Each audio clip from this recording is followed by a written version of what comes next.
Firstly, we need to remove the cover.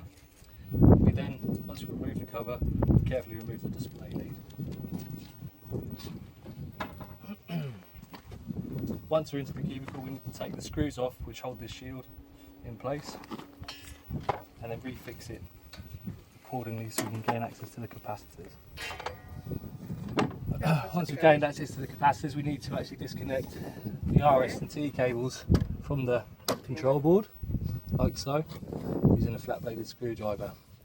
This removes all three. We then need to disconnect TV1 cable from the TV1 terminal so we can take our capacitance readings. We then take our measurements from the TV1 terminal into each subsequent phase. We take a reading in microfarads, and this one is 10.6. The next one is 10.6. And the next one is 10.6. So this indicates that these capacitors are good and the tolerance variation is accurate. Once we've done that, we then need to replace these RS and T connections onto our phases. They're labelled up on the control board to avoid any confusion. Like this.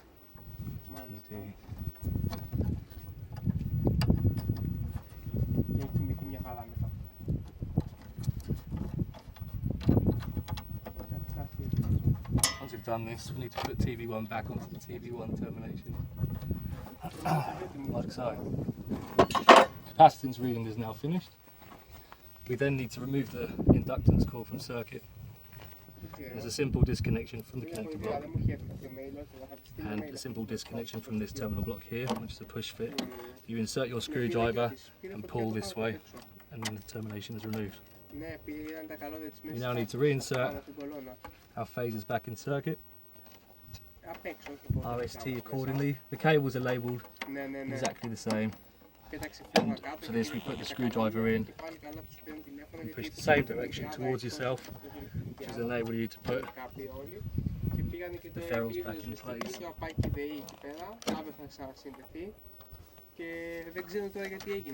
Careful not to confuse the cables.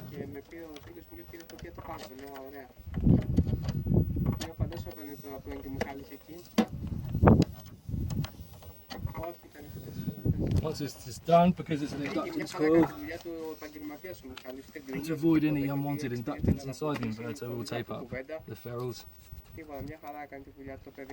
avoid any damage to the inverter itself.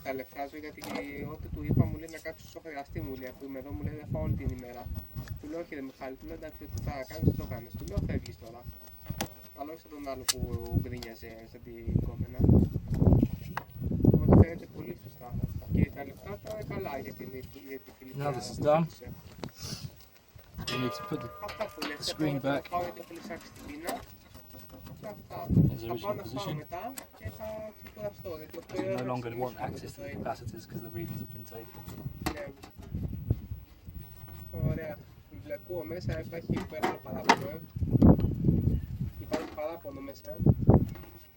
Once we've done this,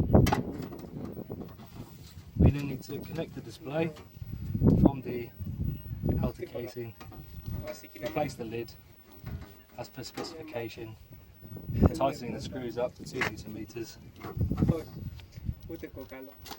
whilst the first phase of the test is carried out. When we finish the test and we need to reconnect the inductance coil, you'll need to remove the tape, put these cables back in their correct position, or their original position, and vice versa. The RST connections need to go back into the inductance coil and the terminal is tightened to 1.5 Newton meters. Replace the cover as so, screws back in 2 Newton meters, and then we're done. Obviously careful to put the fan back in its original position on the J15 connection. Okay, all done.